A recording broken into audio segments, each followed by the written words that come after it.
ചന്ദ്രികയുടെ അടുത്തിരിക്കുകയായിരുന്നു ഞാൻ, ബോധം തെളിയുന്നവരെ. ആ സാർ ഞാൻ ആക്ച്വലി സാർ ഞാൻ ചന്ദ്രികയുടെ വീട്ടിൽ നിന്ന് എല്ലാവരും വന്നിട്ടുണ്ട്. സാർ ഞാൻ എല്ലാം തുറന്ന് പറയുന്നു. ഒന്നും പറയണ്ട, കഴിഞ്ഞു, ഒക്കെ കഴിഞ്ഞു. വർമ്മ സാർ ആകെ തകർന്നിരിക്കുക. ഒന്നും പറഞ്ഞവരെ ഞാൻ അവരുടെ അടുത്ത് എന്ത് ചെയ്തു? ഞാൻ പറയുന്നൊന്ന് കേൾക്കണം സാർ. കുഴപ്പമില്ല, എല്ലാം ഞാൻ അവരോട് പറഞ്ഞു കഴിഞ്ഞു. ആൽഫി ഒന്ന് കാണണമെന്ന് പറഞ്ഞിരിക്കുക.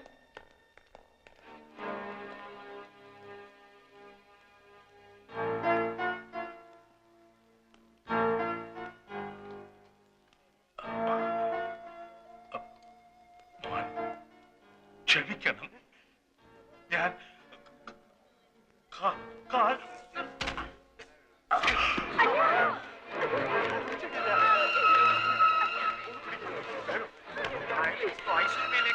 ഓക്സിജൻ തേനെ.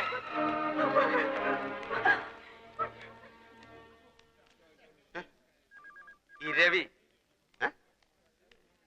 ഇരവി കുട്ടിപ്പിള്ള ഡ്രൈവറാ? ഞാൻ അവരുടെ ഡ്രൈവറാ.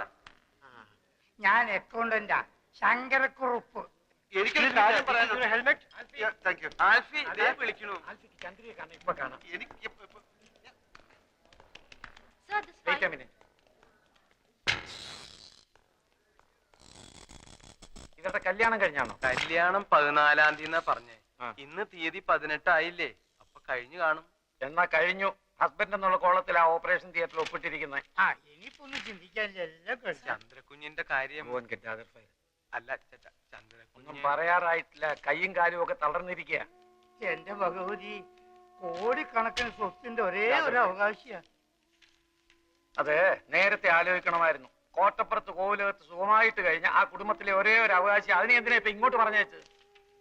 സാറേ, വർമ്മ സാറിന് ബിസിനസ് മുഴുവനും മോളെ ഏൽപ്പിക്കണം എന്നായിരുന്നു. ഇവിടെയല്ലേ എന്റെ ഓഫീസ്. ഇവിടെയാണെങ്കിൽ വലിയൊരു ഗസ്റ്റ് ഹൗസ് ഒഴിഞ്ഞെടുക്കാൻ, അവിടെ താമസിച്ചുകൊണ്ട് ബിസിനസ് പഠിക്കട്ടെ എന്ന് അവർ തീരുമാനിച്ചു. മാനേജിംഗ് ഡയറക്ടറായിട്ട് ഇങ്ങോട്ട് അയച്ചു. ഇവിടെ വന്ന് ഈ നസ്രാണി ചെക്കനെ അങ്ങ് പ്രേമിച്ചു. കല്യാണം കഴിക്കണമെന്ന് നിർബന്ധം പിടിച്ചപ്പോ വർമ്മ സാറും കുടുംബവും നാക്കശികാന്ത് എതിർത്തു. ചന്ദ്രക്കുഞ്ഞ് അവനെ കിട്ടിയാൽ പിന്നെ എനിക്ക് ഇങ്ങനെ ഒരു മോളില്ല എന്ന് വരെ മുതലാളി പറഞ്ഞു. പിന്നെ എന്തിനാ എല്ലാരും കൂടി ഇപ്പൊ ഇങ്ങോട്ട് കെട്ടിയായിരുന്നല്ലോ? തലയിൽ വെച്ചാൽ പേനരിക്കും, താഴത്ത് വെച്ചാൽ ഉറുമ്പരിക്കും. അങ്ങനെയല്ലേ ഞങ്ങൾ ആ കുഞ്ഞിനെ വളർത്തിയത്. ഇങ്ങനെ കിടക്കുന്നു എന്ന് കേട്ടാൽ എങ്ങനെയാ ഉള്ളു പിടയ്ക്കാണ്ടിരിക്കുക? വർമ്മ സാറിന്റെ കാര്യം പേടിക്കാനൊന്നുമില്ല. ഷോക്കും കുറ്റബോധവും ഒക്കെ കൂടെ ആയപ്പോ വീണുപോയതാ. പ്രഷർ വളരെ കൂടുതലാ. 1-2 ദിവസം കൊണ്ട് നോർമലാകും. അതുവരെ വളരെ സൂക്ഷിക്കണം. മനസ്സിന് ബുദ്ധിമുട്ടുണ്ടാകുന്ന കാര്യങ്ങളൊന്നും ഉണ്ടാകാൻ നിങ്ങൾ വേണം നോക്കാൻ.